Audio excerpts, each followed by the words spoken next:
Good morning, good afternoon, and good evening to all of our registrants from around the world.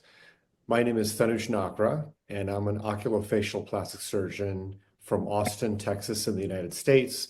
I'm one of the co-founders of Global Cosmetic Surgery, along with my esteemed colleagues from around the world, and specifically Dr. Debaraj Shom in Mumbai, India. He and I created Global Cosmetic Surgery during the pandemic to increase global communication amongst surgeons and physicians of different specialties. And this has been a fantastic platform for sharing ideas over the last 5 years. The Hair Talks and the Aesthetic Talks have been key chapters in the milestones of the growth of global cosmetic surgery. And now the regular Hair Talks are expanding knowledge in hair growth, transplant, and all things hair amongst the global community. And we're proud to bring you another wonderful chapter in Hair Talks. With this particular session, we will be talking about the gut-skin hair axis, the missing link in hair loss treatment, and our keynote speaker is from Northern California, Dr. Raja Sivamani. He's very esteemed in terms of academic credentials, his knowledge base, and we're looking forward to hearing from him a little later. And Dr. Michael Gold will be introducing him even in more detail. Dr. Michael Gold is from Nashville. He's a dermatologist at the top of his field who has been the chief mentor and moderator of Hair Talks since its inception. I'd also like to give appreciation to our panelists, Dr. Kampana Sarangi, Dr. Preeti Shenoy, Dr. Sadhana Deshmukh, Dr. Shireen Poonawalla, Dr. Siddhi Chavan, and Dr. Snehal. We appreciate all of you bringing your expertise to our episode today. So without further ado, I'll hand it over to Dr. Gold, who will be moderating this session. We appreciate all of those who have rejoined and are tuning in to another episode of Hair Talks. And for those of you who are new to Global Cosmetic Surgery, welcome to our channel. And we look forward to continuing to share educational pearls into the future. Thank you so much. Okay, I guess I'm up. So, hi, everybody. I'm Dr. Michael Gold. I'm a dermatologist from Nashville, Tennessee. It is great to have everybody via Zoom, but also live in Chennai and in Bangalore for those that are here with us in those locations. Just as a reminder, at the end, you can download a link to get your certificate. And if I didn't say that right, they'll let me know. But there is a certificate for your CME at the end. So I want to thank Tanuj and Debaraj for starting Global Cosmetic Surgery. If you haven't been on this platform before, it has allowed us to communicate globally since the pandemic. And during the pandemic, it was mind-boggling to see over 1,000, sometimes 2,000 people get together on your Sunday night, my Sunday morning, and communicate on topics that were just everything related to what dermatologists, plastic surgeons do every day in our clinics. Now that we're back in working every day, the concept of continuing this has been great. We set up this Hair Talks thing last year and have had some wonderful discussions. And so we're just thrilled that everybody is here. Again, my deep thanks to the team for Hair Talks and from Global Cosmetic Surgery, because it's been a wonderful opportunity for learning. We all learn something every day, and today is no exception. So I get the pleasure of introducing our keynote speaker, Dr. Raja Sivamani, who is a board-certified dermatologist. He's also a bioengineer and the Ayurvedic practitioner practicing at the Pacific Skin Institute and his own aesthetic clinic, Zen Dermatology, which I love that name. He's the director of research at Integrative Skin Science and Research and the Integrative Research Institute, where he leads many clinical research studies in areas such as pharmaceuticals, nutrition, topical ingredients, the gut-skin axis, epigenetics, and the microbiome, all things we have to learn. He serves as affiliated faculty at the University of California, Davis and California North State University, and he's published over 180 peer-reviewed publications, and he's one of the lead editors for the educational platform Learn Skin and the annual Integrative Dermatology Symposium. I think what we'll do is, if it's okay with everybody, with that introduction, I'm going to turn it over to Dr. Raja. But I'm then going to, after he's finished, I'll introduce the panel, our distinguished panel, and then we will go into panel discussions and questions at that point. So without further ado, I'm going to turn it over to Dr. Raja. Well, thank you so much. I really appreciate the introduction, and I actually am very honored to have the invitation to speak to all of you. This seems like it's been growing steadily over the years, and gosh, isn't it amazing that, I remember watching programs when I was a little kid, thinking, how do people talk to each other through video? And now we're doing it. And sometimes you don't realize how technology changes with time. Well, I'm going to do about a 25-30 minute presentation talking about the gut skin hair axis. And this is an area that I'm very, very interested in. Here are some of my disclosures. Well, these are my disclosures. I will be talking about off-label and non-FDA approved treatment approaches today, just because we don't have that many options for hair. And when you go to gut skin, it's either going to be nutrition or things that are off-label. So my hope is just to re-engage us on how I think about the hair cycle, because this is an area where we can be synergistic, and I think it makes a huge difference if we can think through, what are the areas in which we treat hair, and then what are the areas maybe that we could add extra things, whether it be a supplement or maybe another topical or perhaps another nutritional intervention.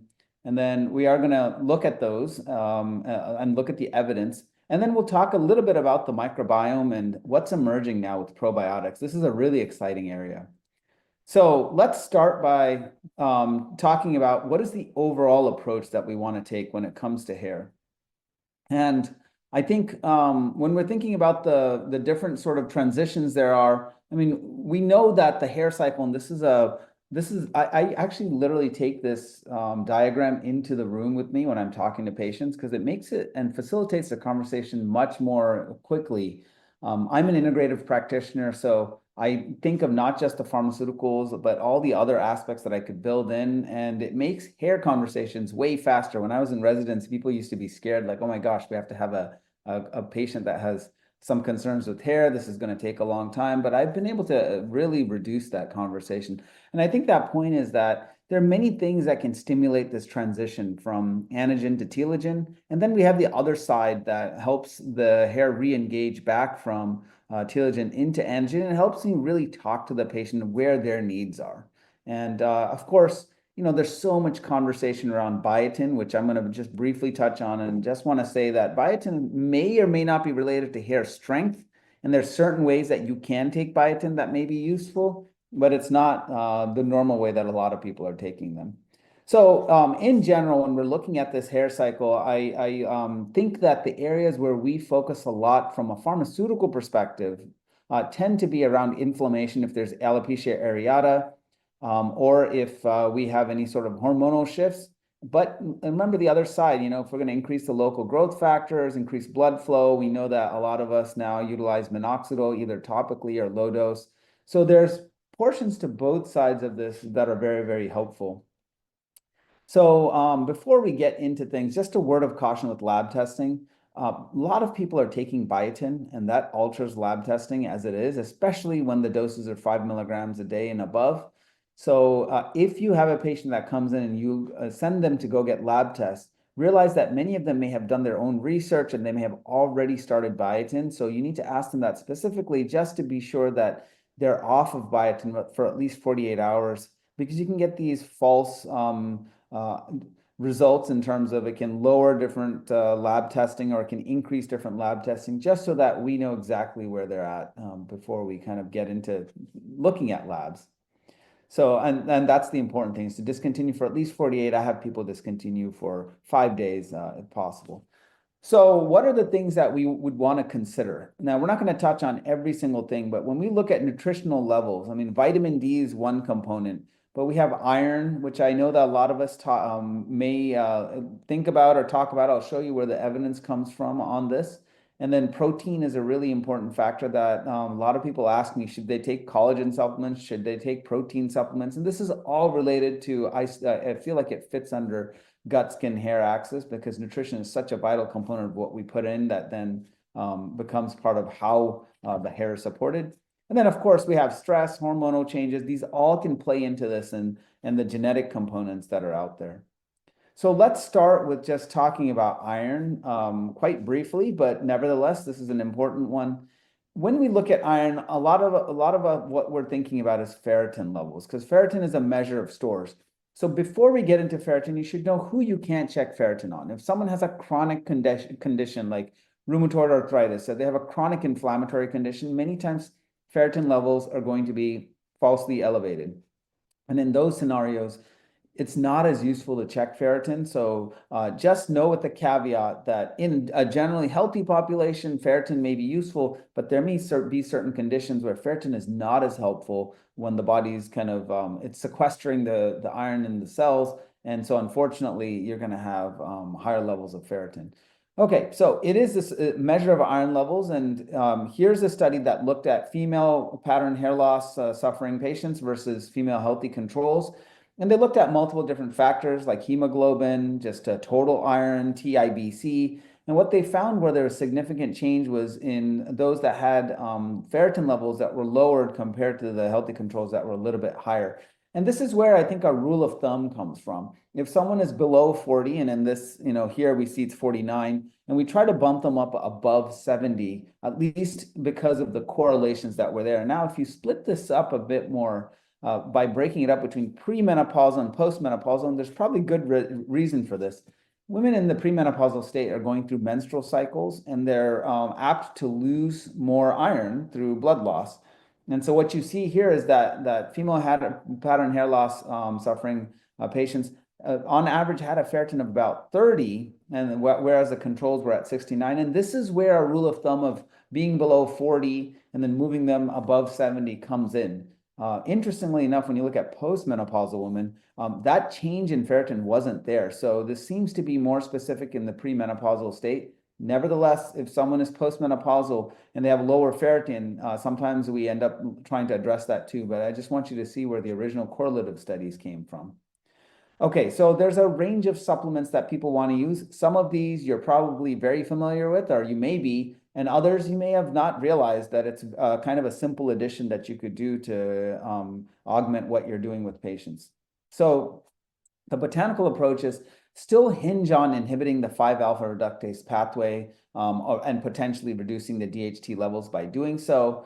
And it's also to look at, can we enhance or prolong the hair cycle? So the first one is, this is a classic blocker of the 5-alpha reductase pathway. It's saw palmetto.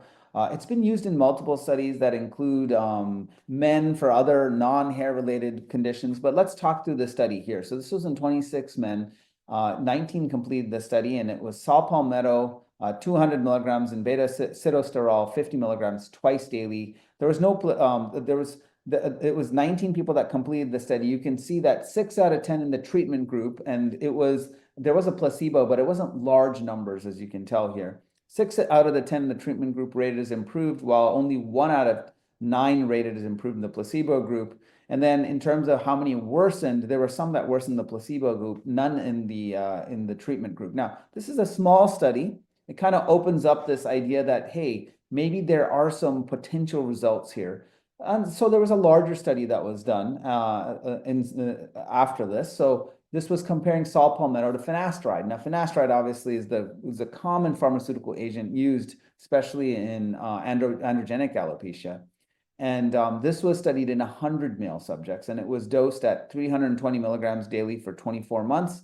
And what they found was that 38% in the saw palmetto group had regrowth, while 68% had regrowth in the finasteride group, and 10% worsened in both groups. So while the saw palmetto group saw some improvement, it wasn't to the level of finasteride. So just realize that finasteride still is probably the most effective in this pathway, but saw palmetto may be another option. Now, unfortunately, there isn't a placebo-controlled trial to this kind of size that looked at saw palmetto. It was really hinging on the previous study showing that, hey, maybe there were some exciting differences, and then they did the head-to-head comparative against finasteride.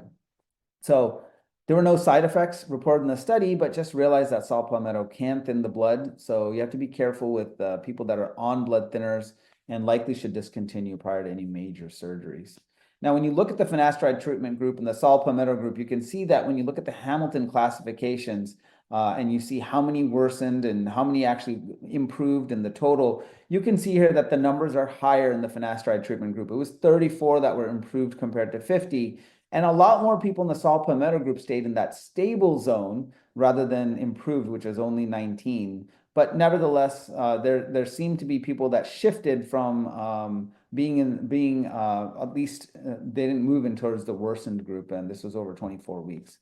Okay, now one agent that I think a lot of us are starting to use more and more of is pumpkin seed oil. This is very interesting. Now you can cook with pumpkin seed oil, but they come in capsules, and very relevant to I think India and a lot of places where there are a lot of vegetarians is that there are some companies that will encapsulate with bovine capsules, which, and myself being vegetarian, I wouldn't take a bovine capsule. And it's very important to ask your patients about this and also educate yourself as a practitioner, know which companies are providing you bovine capsules. There are some companies that do vegetarian capsules, and that can be very important. And it's very easy to overlook this. And sometimes you might think, oh, my patient's not taking the supplement that they needed. But the way it's encapsulated can make a huge difference, because I personally don't take any bovine capsules, and I know a lot of people won't take animal-based products, and other people don't care. It doesn't matter to them. So just see where your patient's at. What's interesting about pumpkin seed oil is that while it contains many different potentially useful and helpful phyto ingredients like carotenoids, the phytosterols are pretty interesting. In particular, the delta-7 phytosterol can also inhibit the 5-alpha reductase pathway. And so based on this, one of the studies was looking at topical pumpkin seed oil. Now, I know this is looking at more nutritional aspects, but I want to set the stage for where the nutritional studies came from. And they always do these studies on mice. The mice always have this gorgeous hair in all of these studies, like they should be, I have no conflict of interest to mention, but like these L'Oreal commercials, right? Where people have this shiny hair. Some of these mice have such nice hair that some people might get jealous reading these clinical studies, actually. But anyway, so the point here is that they compared it against when they were looking at this, they were looking at pumpkin seed oil at 5%, 10% in testosterone-treated mice that were presumably going to shift into the anagen phase. You can see in the vehicle group, there was a shifting from the anagen phase from almost 100% down to a little bit less than 50%. And you can see that there's a gradual dose response in 5% topical pumpkin seed oil versus 10%. And they were comparing against 5% minoxidil. And then there was a subsequent study done in women here that had type 1 and type 2 hair loss according to the Ludwig classification with once daily application for 3 months. And what they found was that while the pumpkin seed oil was helpful, and it was before versus after, there was a change in the hair shaft diversity, upright regrowing hairs. But what was found was that it wasn't as effective as 5% minoxidil, but for a lot of people, they don't like minoxidil. They want to use other things. By the way, I'm not talking about it here, but if you massage your scalp, that also improves. So I tell people to do pumpkin seed oil topically, massage it, and then they can, wash it out when they're bathing or showering. Okay, so that brings us to the oral supplement study. And in this particular study, what they found was they did 76 males, 26 to 65 years of age with androgenic alopecia, and they received 400 milligrams of pumpkin seed oil versus placebo for 24 weeks. And they did this subjective expert-related grading system where they actually followed them over time as a 7-point system. And what they found was that in the pumpkin seed oil group, there was some slight overall improvement at 12 weeks and then at 24 weeks, whereas in the placebo group, there was continued slight worsening over time. But they use some more objective metrics too, because now with trichoscopy, you can do things that are a little bit more reproducible, like hair counts and hair thickness. And what they found was that at 12 weeks and at 24 weeks, compared to the placebo group, there was an increase almost of about 40% in hair counts at 12 weeks, and especially going to 24 weeks, didn't see as much of a change in hair thickness. That being said, this is a promising supplement now that a lot of us are incorporating. Even though it's just one study, hopefully we'll see more studies. It was placebo controlled and had a sizable number of people in there. Here's another study that looked at a 12-week intervention in women. This is with acne. And the reason I'm bringing in acne is that even though we talk about androgenic alopecia, there's a lot of overlap, especially with adult female acne, where there seems to be a driver of DHT. And the reason I point this out is this study looked at 160 milligrams of soybean isoflavone versus placebo soybean isoflavone. And what they found in this group was while the acne improved, they also measured the DHT levels. And they found that in the control group, there was not much modulation. In fact, not much true change in the DHT levels. But in the group that received the soybean isoflavones, there was a significant reduction in the DHT. So this is something to be considered going forward as well. And this is a supplement that you can easily find. And by the way, I just want to make the comment. They've done a lot of studies on soy and meta-analyses on soy, which contain isoflavones in breast cancer. And while the original study in mice suggested that there could be more breast tumors, the subsequent studies have shown that in the meta-analysis that when you supplement with soy, you actually have a reduction in breast cancer risk. So all those the subsequent studies really refuted that original study. And that was in mice, and all the subsequent meta-analyses were in women. So just keep that in mind so that you can talk to your patients about that. Now, remember these mice? Look how beautiful these mice look. So they actually looked at giving them isoflavone orally, and you can see that in the capsaicin group, it's not as nice of a response, but and they were giving people capsaicin isoflavone, presumably because the capsaicin can also improve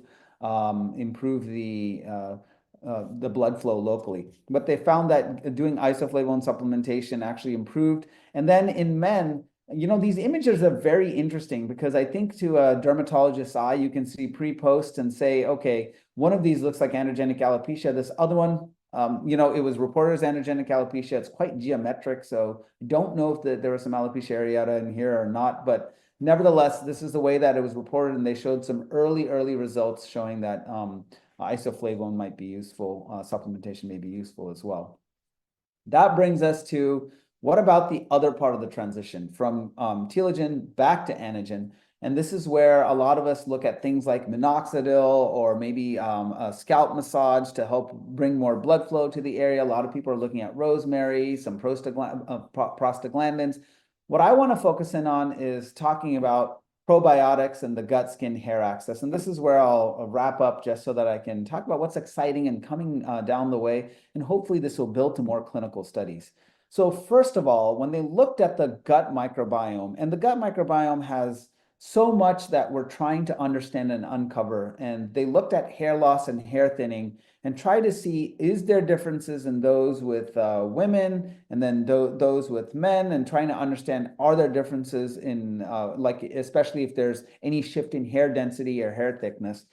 Especially in women, what they're finding is that there was a loss of bifidobacteria and Prevotella in those that had hair thinning, especially bifidobacteria. And bifidobacteria is really important. You can also see Butyrococcus down here. Now, in the gut microbiome space, this is very early. Now, we don't want to make overcalls. So at this stage, what the publications have looked at is largely who is there and who is not there. And in this space, you can see that bifidobacteria seemed to be one that was not there. And so the idea here is that these bacteria typically lead to more short chain fatty acid production, less inflammation. And then I think the next step now is going to functionalities to understand with whole genome sequencing, are they modulating the genes that may be there to produce testosterone or maybe affect insulin resistance? Because one of the things that we're starting to find even in our own clinic is that women that start to have thinner hair seem to be those that are starting to become more insulin resistant. And we can talk about that during the panel maybe as we get along. I'll make a small comment about some of these things. But at the gut microbiome level, we do see that there are changes. They seem to be more in women. Now, if we want to look at what are some interventions, this is very interesting research. This was published in 2013, in fact, and hopefully we'll actually take it up and do some clinical studies. There are some ongoing studies in this area now, including we are conducting them as well. And so let's see what comes of it. But in mice that were in a control group versus those that were given a general probiotic, what they found was that when they were given the general probiotic, they started to have higher levels of hair follicles in the subcutis. And you can see that here in both male and female mice, and you can see a characteristic histological specimen here. Now, one of the problems with saying something is a probiotic is that it's too broad. It's like if someone comes in and says, I'm treating my hypertension, you ask them, what are you on? And they say, I'm on a medication. You say, well, what medication? They're like, oh, medication, right? It doesn't make sense. So same thing in the probiotic world. We have to get used to not just saying probiotic, but we have to delve into more, what is the strain, or at least what is the species that we're looking at? So they actually looked at this a little bit more closely, but before I go to that, when they looked at that probiotic group more closely, they asked the question, how many are in a telogen phase, how many are in an anagen phase in both male and female mice? What was pretty interesting here, as you can see in the bar graph, is that those that were put on control, not the probiotic, had a dominance of telogen, whereas those mice that had been given a probiotic in either the male or female mice started to have a dominance of anagen phase in their hair follicles. And we don't know the significance of this, but there seems to be higher sebocyte counts and proliferation of sebocytes. Now, mice are a little different from humans in that they can make new hair follicles at will, but that's not how humans really react. So there's slightly different physiology, but the point here is that it seems to be affecting that hair physiology nevertheless. But they went one step further and looked at, they've changed the name now, but L. reuteri, looking at whether that's the particular species that was having these effects. And what they found was that the L. reuteri actually did reform the results that were found in the general probiotic. And you can see here that in male and female mice, there was a shift towards the anagen phase in both of the genders of mice. And there was an increased proliferation of sebocytes in both mice as well. Now, what's interesting is when they put this into knockout mice, they found that if you could not make IL-10, which is an anti-inflammatory cytokine, then it didn't seem to have the effect. Only when there was presence of IL-10 were they able to get the shift from telogen to anagen. You can see in male and female mice, if you are not able to make IL-10, then you just could not get the same results as was seen before. And so it's very interesting. So there needs to be some anti-inflammatory environment for the probiotic to take an effect. Now, the only food-based study that has been done here was a study in Korea. It wasn't like one probiotic. They did more probiotic foods, but you can see here men and women stage 2 and women stage 1 to 3. The other one was stage 2 to 4 on the Hamilton-Norwood classification versus the Ludwig classification.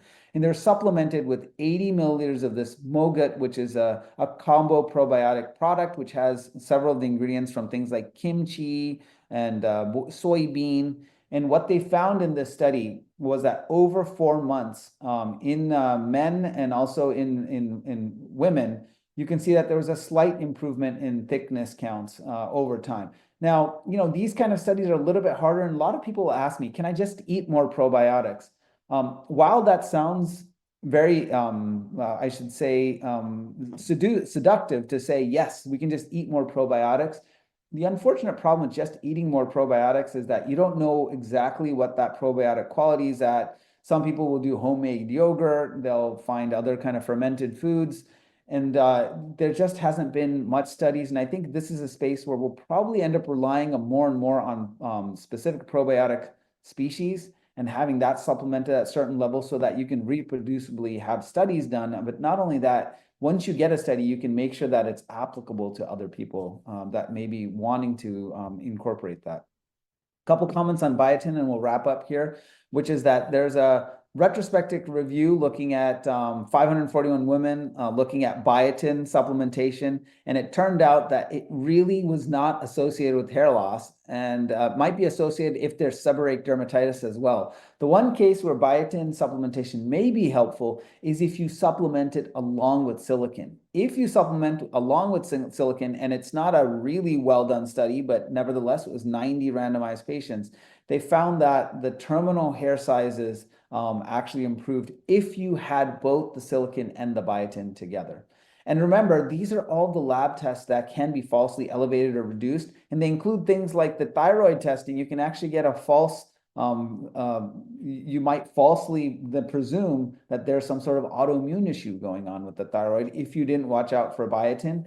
And then look at some of the other things that can get affected. Ferritin, that's literally what we're checking, and it can be falsely decreased. So just be sure that you are getting them off the biotin. The recommendation, and they've actually done a study, at what point does it start to affect lab values? And it's at 5 milligrams. A lot of people supplement at 5 and 10, just so that you know when they're coming in to see you, and you need to discontinue for 48 hours.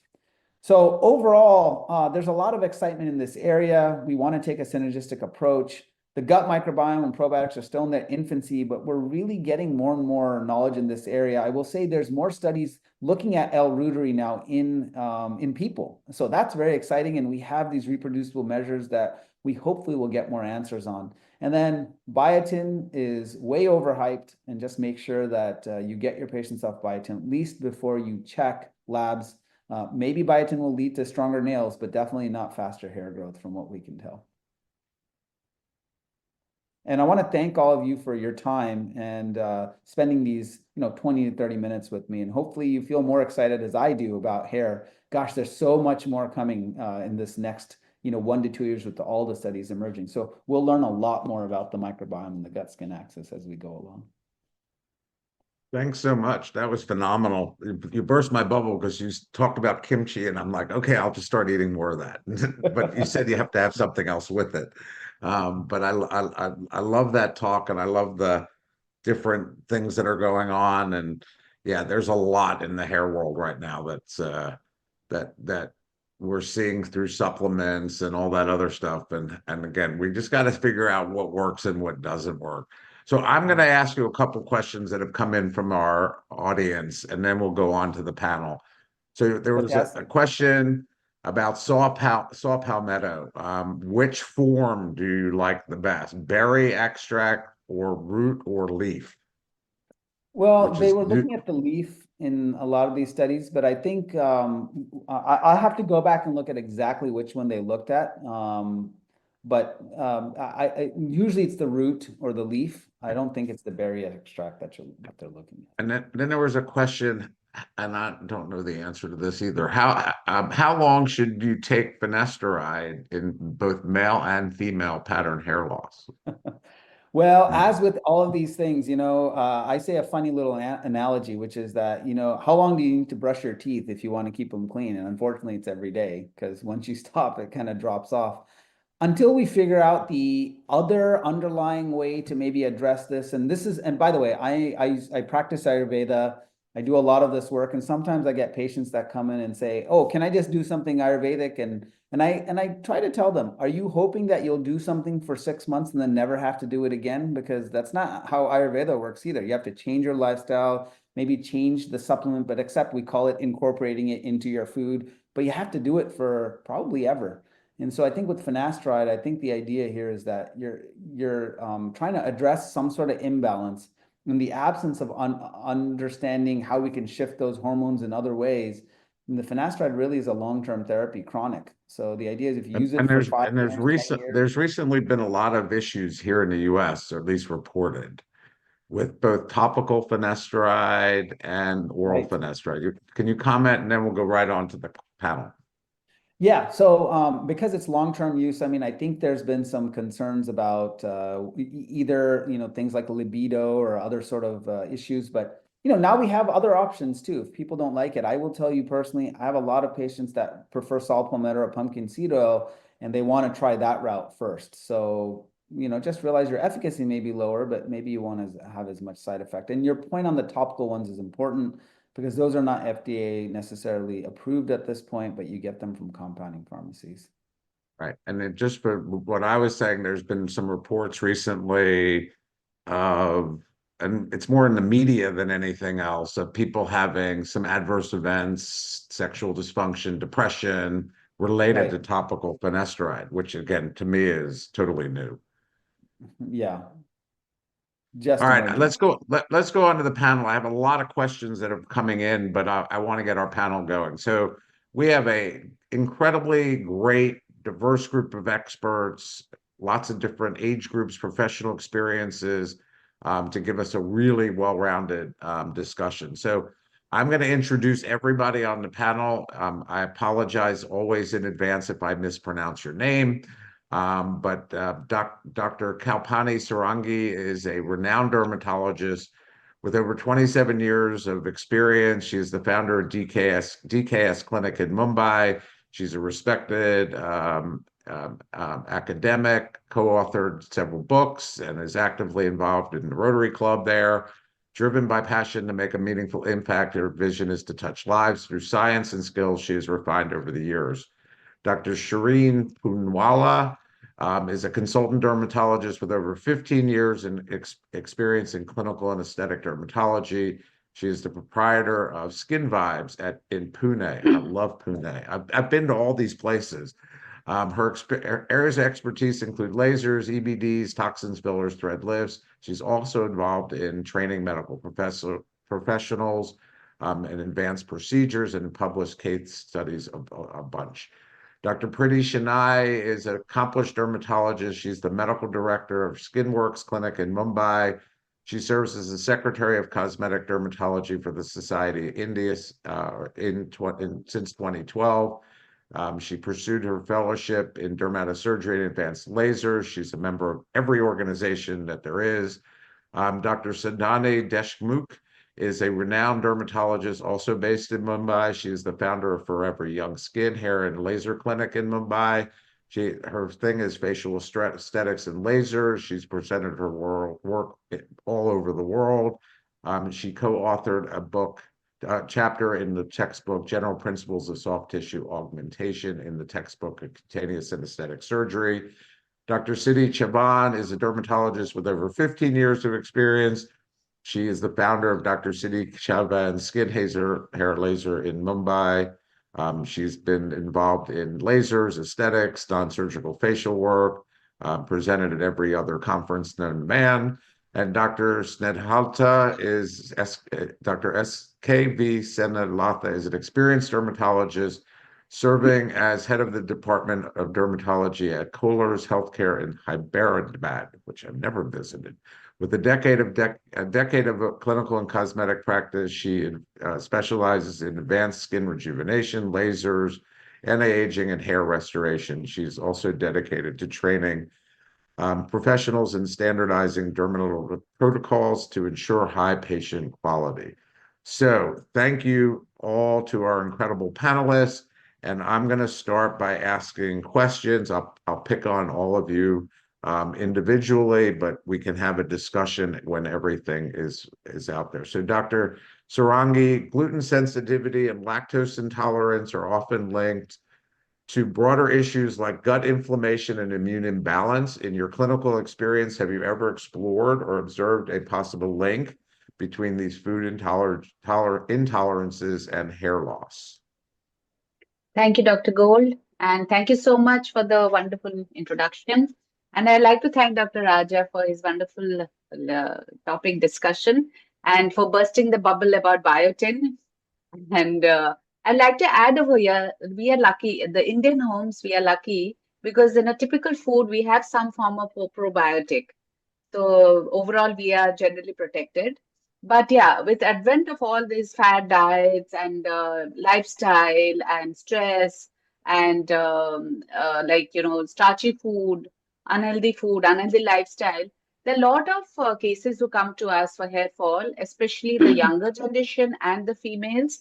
So typically what I do, I take a history and it is definitely, I have seen that when there is a diet imbalance, there are more of processed starchy food, and then gluten and lactose intolerance, that leads to the microbiome disturbance, which like Dr. Raja has already mentioned, is known as dysbiosis, and which leads to what is known as leaky gut.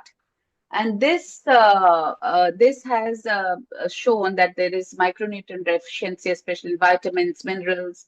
And so typically I do a blood test. So there is zinc deficiency, ferritin deficiency. And when I correct the lifestyle, So I'm seeing good results, and this is really hitting the roof in the last 2 years in the Indian scenario. I'm sure my counterparts, my panelists will agree to it. Gut inflammation, gut health, probiotic, it's really hitting the roof. And people are making a lot of commercial. And if you open Instagram, every day it will be flooded with, oh, they take this probiotic, take care of your gut health. So this has been a buzzword. People have become aware of it. And it's definitely, in my practice, I'm seeing that improving the gut health. I'm getting a better improvement in the hair fall.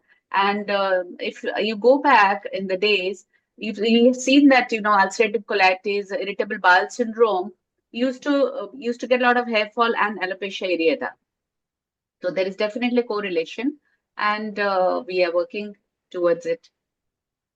Thank you. Thank you so much. Okay, and Raja, if you have anything to add to any of these comments, just pipe in when we're done.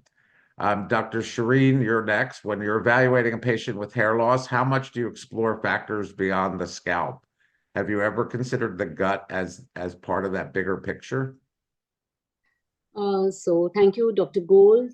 Thank you, Dr. Raja Sivamani, for a wonderful presentation. It was really enriching knowledge, and a very warm hello to all my fellow panelists.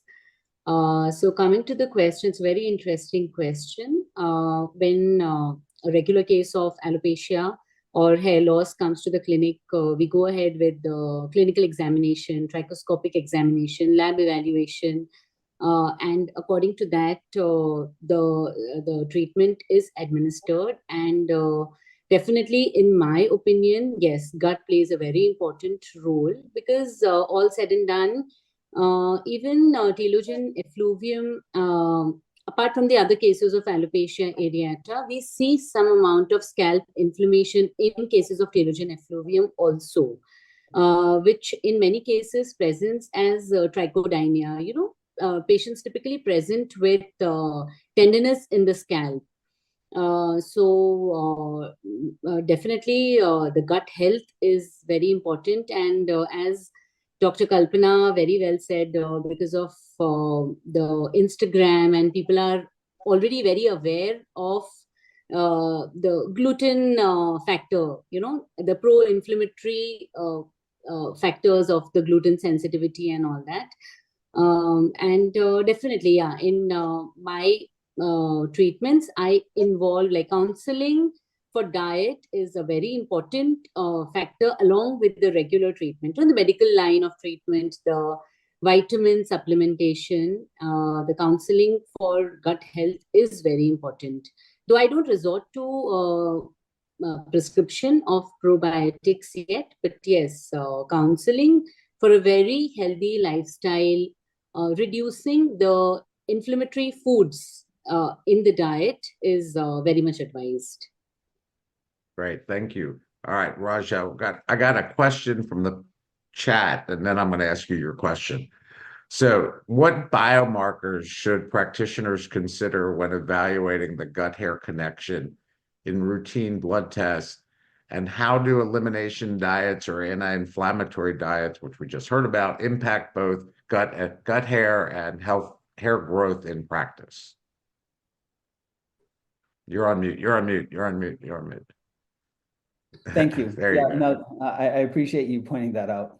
I would have been talking to myself. There you So, go. this is an area that I think we're now becoming more and more sensitive to. The ones that I think a lot of us check: ferritin, vitamin D, but ferritin especially. But the ones that people may not realize you should check, I think insulin resistance is unfortunately a player. And as insulin increases, which can be stimulated by many different foods, and I do have to say this, that you have to be, and this is not just to, a lot of cultures will have a lot of carbohydrates near the end of the day, and they'll feel like I'm eating healthy. And what does that mean? So, if you're in like a Mexican culture, no tortillas really late at night, or if you're having a lot of rice, same thing with the Indian kind of culture. If there's a lot of rice, roti, chapatis, and things that you're just eating way into the evening, and then you have this insulin spike. I mean, I check a fasting insulin, fasting glucose, because I think it's very easy to check a HOMA IR. And if the insulin sensitivity is starting to go up, we should take measures to try to bring that down, which means you have to eat a little bit more protein. By the way, I'm vegetarian vegan, so protein doesn't mean it has to be animal products. And I think that's a big misnomer.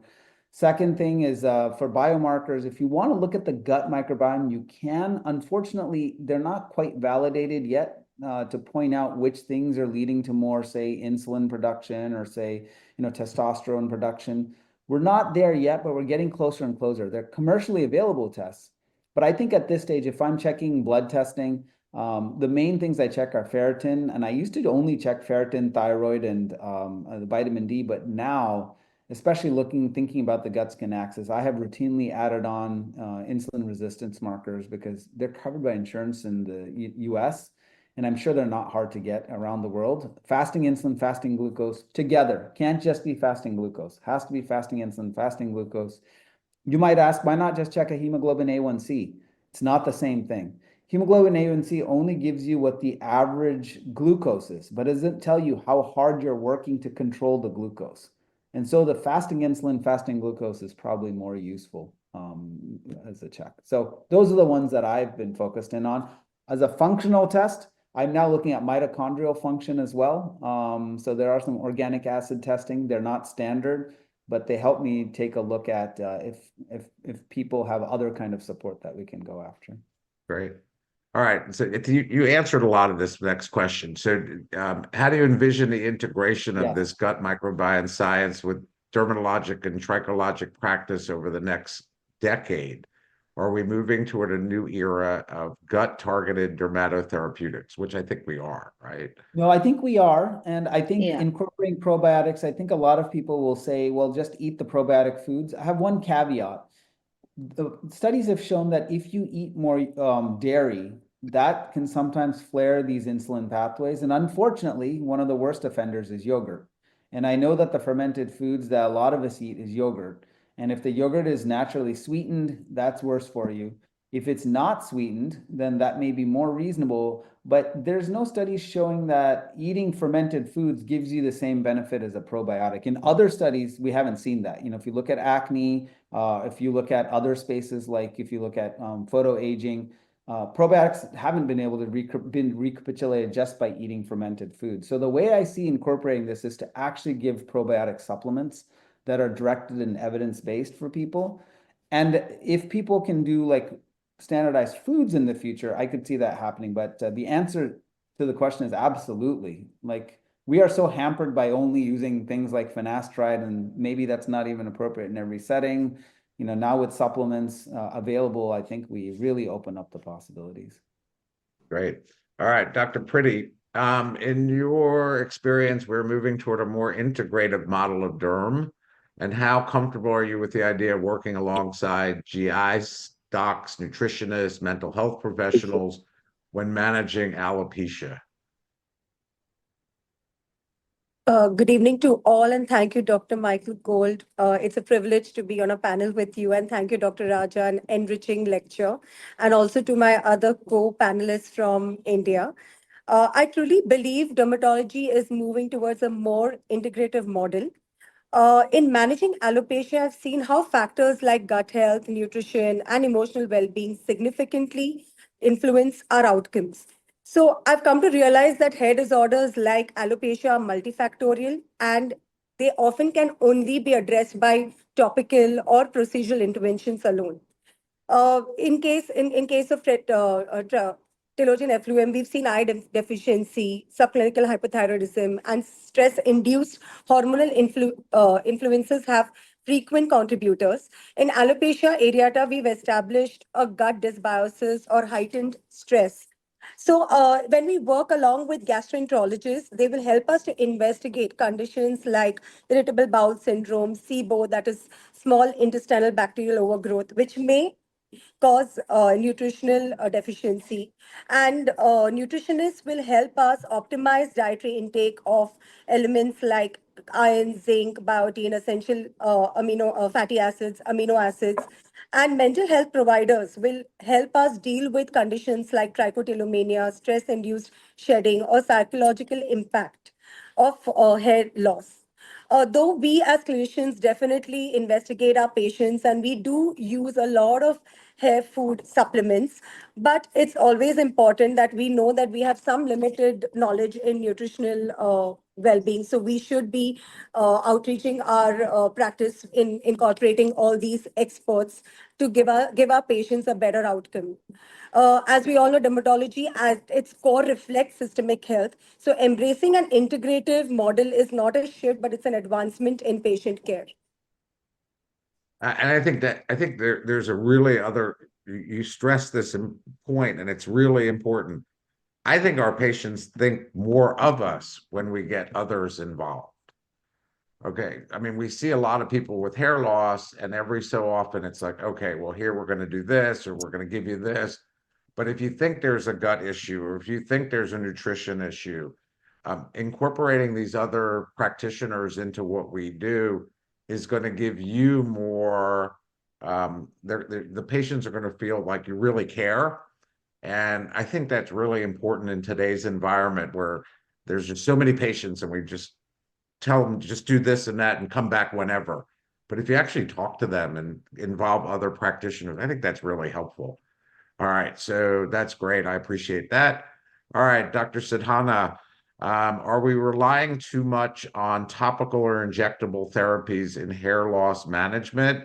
Could there be a value, or could there be more of a value in exploring what's happening beneath the surface, like systemically? Thank you, Dr. Gold, and it's a privilege to be here. And hello, everyone. So coming to the question, yes, we are in clinical practice relying on topical treatments and injectable treatments, but along with our oral supplements. So like in my practice, when I see the patient for the first time, yes, I will counsel them. I will first and most important is that I will spend time discussing their diet. And that is, I think, very important in today's era. And there are so many people, they do intermittent fasting, they do, they skip meals, and many times they don't eat what we call it the wholesome meal or the complete meal. So I spend a lot of time discussing their food and their meals. And of course, I add certain vitamins. I also believe in cyclical therapy of vitamins. So there are certain preparations which are available where they use cyclical micronutrients. So I give that. Um I also give topical minoxidil. Topical minoxidil is my favorite preparation. And in case of telogen effluvium, to arrest the hair fall quickly, I will also add PRP treatment.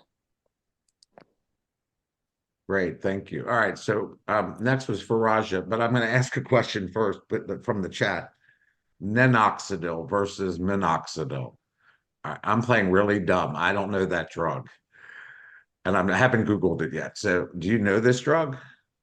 No, I'm not as familiar with it. I'm assuming All it's right. a smaller So do our therapeutic available, but all I'm right. not So sure. to our Indian panelists, anybody can jump in. Do you all know? I never heard of minoxidil. First, I thought that there is a spelling mistake, that whoever has asked the question. But now, since you have asked the question, that means that such molecule exists. Anybody? So I'm Googling it real quick. So it's really not. There is something called minoxidil. But all right. So minoxidil is it's a topical shampoo type medicine that is sort of an analog of minoxidil, but it's not a drug. It comes from a company, and I think they're in either Mexico or South America, just so everybody knows. Okay. All right. Raja, one more question Looks like, for from you. what I can find, minoxidil is just a brand name.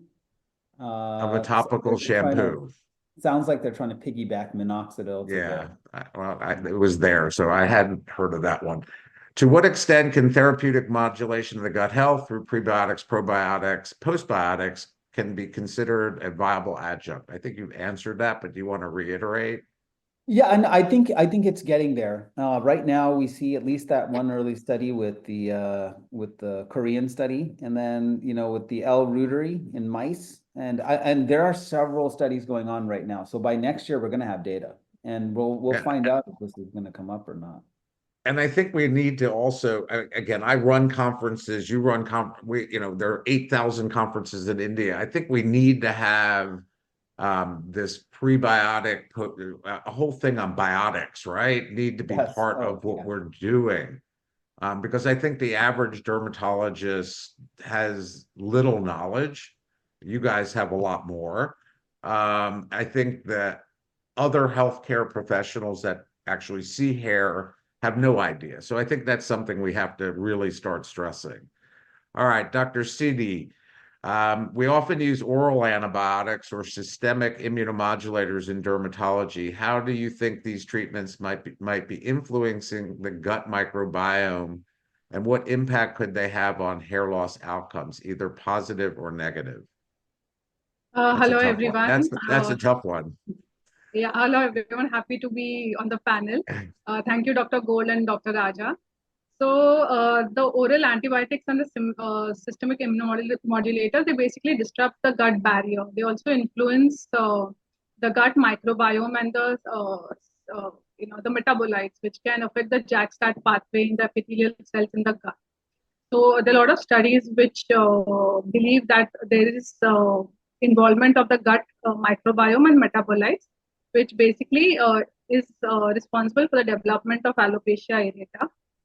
I mean, there's no direct studies which link the gut microbiome, the oxidative stress, and the signaling pathways of alopecia areata, but there are studies which show the effect of the gut microbiome on various signaling pathways such as the JAK-STAT, the TGF beta, and so on, which has an important role to play in the etiopathogenesis of alopecia areata.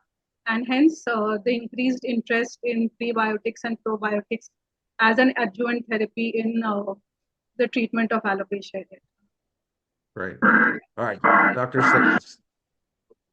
Snehalata. All right, if I got that right, which I probably didn't. If future guidelines started including gut health screening in our workups, what tools or support would you feel confident in implementing it? Thank you, Dr. Gold.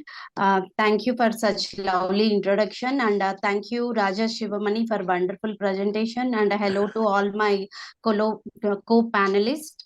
In future, if we started including gut health screening in alopecia workups, definitely I would like to consider diagnostic tools like comprehensive stool analysis, which is cornerstone for evaluating gut health, and assess microbiome composition, the help of advanced technique like 16S rRNA gene sequencing.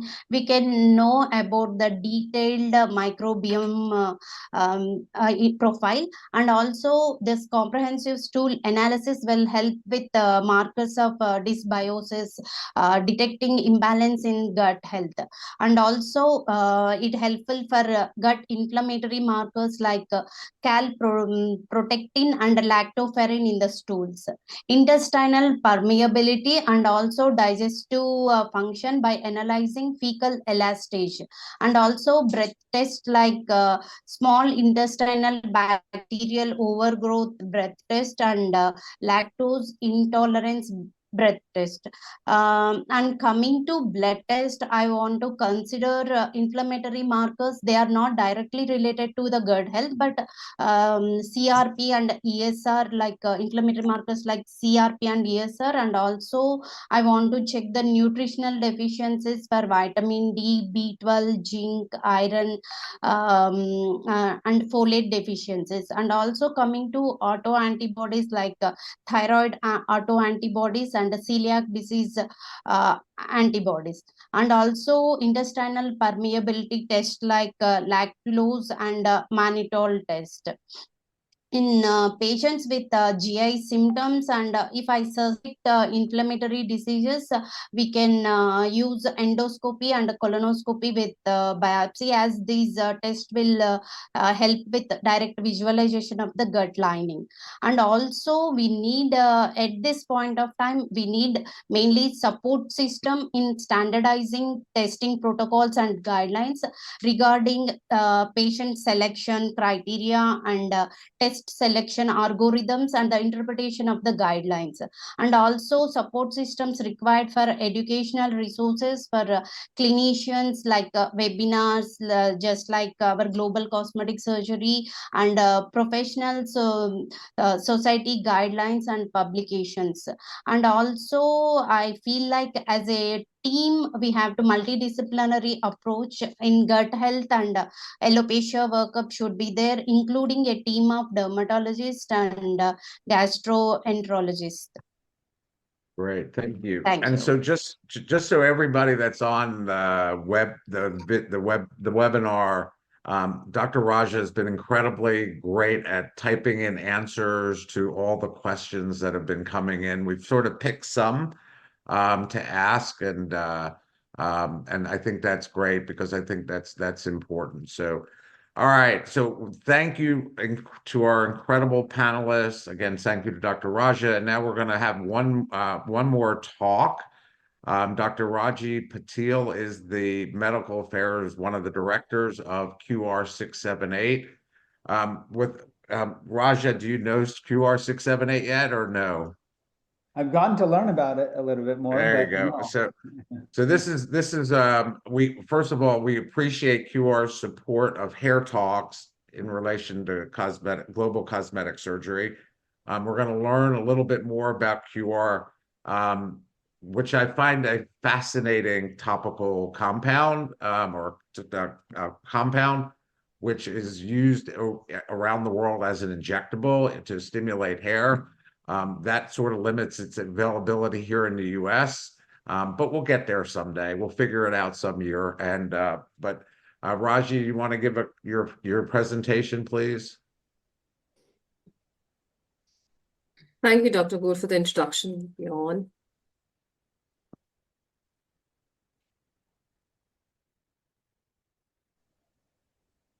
I'm Dr. Raji Patil from the medical team of QR678. QR678 is honored to sponsor Global Cosmetic Surgery HairTalks. The topic for today's discussion is QR678 and the signaling renaissance.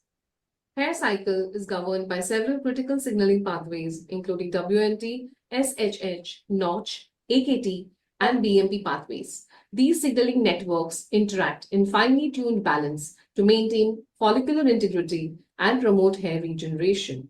Disruption or dysregulation of these pathways is implicated in various forms of alopecia. Let's talk about how WNT pathway is essential or important in hair follicle regulation. The WNT signaling pathway plays a pivotal role in initiating and sustaining the anagen phase of the hair growth cycle. Upon WNT ligand binding to the frizzle receptor, beta-catenin is stabilized and translocates to the nucleus, activating transcription genes essential for hair follicle proliferation and regeneration. Pharmacological or biological activators of this particular pathway can reactivate dormant follicles, making it a critical target in therapeutic strategies for hair thinning and alopecia. Next, we come to the SHH pathway in hair follicle morphogenesis. The SHH signaling pathway is essential for hair follicle development and progression into the anagen phase. It activates GLI transcription factors, which regulate genes involved in follicular proliferation and morphogenesis. Deficiency or disruption of this pathway contributes to follicular miniaturization and androgenetic alopecia. The Notch signaling pathway. The Notch signaling pathway plays a crucial role in determining the fate and maintenance of hair follicle stem cells. It preserves the stem cell reservoir essential for sustaining future hair cycles and prevents premature differentiation or depletion. It functions in coordination with key pathways such as WNT, SHH, and BMP to ensure proper follicular architecture and regeneration. Let's see how the AKT pathway aids in hair follicle activation. The AKT or the protein kinase pathway are integral to initiate hair follicle growth, and facilitate the transition into the anagen phase. AKT signaling enhances WNT activity, thereby supporting stem cell activation, proliferation, and follicular regeneration. It further promotes cellular growth and survival within the follicular environment. Modulation of these pathways have shown promise in stimulating dormant follicles and represent a critical therapeutic avenue in management of alopecia. The BMP signaling in hair cycle regulation. BMP signaling regulates the dynamic transition between the anagen and the telogen phases of the hair cycle. Elevated BMP activity inhibits follicular activation and sustains the resting phase, thereby suppressing hair regrowth. Endogenous BMP antagonist, such as Noggin, counteracts the suppression and promotes entry into the anagen phase. The balance between the BMP and other pathways like WNT and Notch is essential for maintaining follicular homeostasis. So let's see at what's the interplay between these signaling pathways. Hair follicle regulation is governed by an intricate network of signaling pathways which operate in a highly coordinated and interdependent manner. Therapeutic targeting of even a single pathway inevitably influences others, necessitating a precise and system-based approach to avoid unintended effects. The crosstalk between the signaling pathways. AKT enhances WNT signaling by promoting beta-catenin stabilization, thereby facilitating follicular activation. SHH modulates BMP signaling to permit entry into the anagen phase, while Notch fine-tunes the activity of both WNT and BMP pathways to maintain the stem cell balance. Endogenous BMP antagonists, such as Noggin, play a pivotal role in regulating the hair cycle. Understanding and leveraging these molecular interactions allow for smarter, more effective therapeutic strategies in hair restoration. QR678-Neo acts on the WNT and the AKT pathway, thereby modulating critical cellular signaling pathways involved in hair follicle regeneration and cycling. By working in synergy with body's natural mechanisms, it promotes scalp health and stimulates sustained hair restoration. QR678-Neo is a first-in-class plant-derived biomimetic polypeptide, which is a research-recognized and revolutionary anti-hair loss and hair restoration regime. It is dual patented and has regulatory approvals in 20+ countries. It is extensively researched with 14+ clinical research papers published on international PubMed journals. This slide depicts the mechanism of action of the biomimetic polypeptides in QR678-Neo. The next generation formulation of QR678-Neo will focus on modulating key signaling pathways, offering more targeted, effective, and personalized therapies for hair regeneration. Thank you all for being a wonderful and patient audience.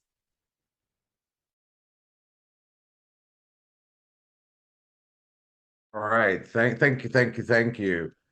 All right. So that I'm looking to Dr. Raji. That really completes everything for today. I can't thank Dr. Raja enough for all his insights and his incredible knowledge in a field I know only that much about.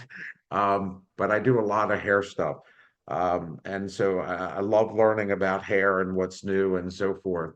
And our incredible panel of dermatologists from India, you all are such great people to come on this panel and let me ask you hard questions and give great answers. And to the people all over the world that have been watching and listening, and to those in Chennai and Bangalore, and don't forget to there is a way to download a certificate of attendance and get your CME credit, which is important. And again, thank QR for sponsoring this HairTalks with us, and to Global Cosmetic Surgery. You know, it's a wonderful platform. We do lots of different things in all facets of dermatology and plastic surgery and things that are important to us. So stay tuned for another edition of HairTalks coming soon.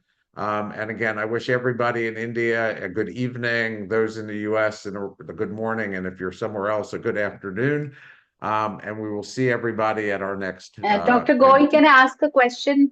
Absolutely. Am I allowed to ask?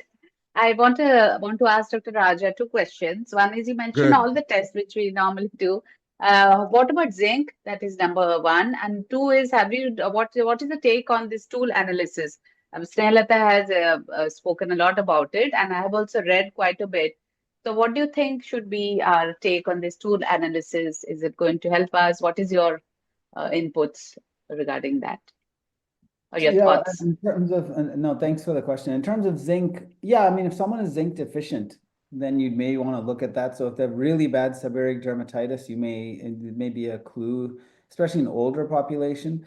My only, my reservation with zinc is if you're going to do zinc supplementation and do it for long term, you need to make sure you're going to also include a little copper, because people can become copper deficient, and then that can lead to weird anemias that you can't pick up so easily.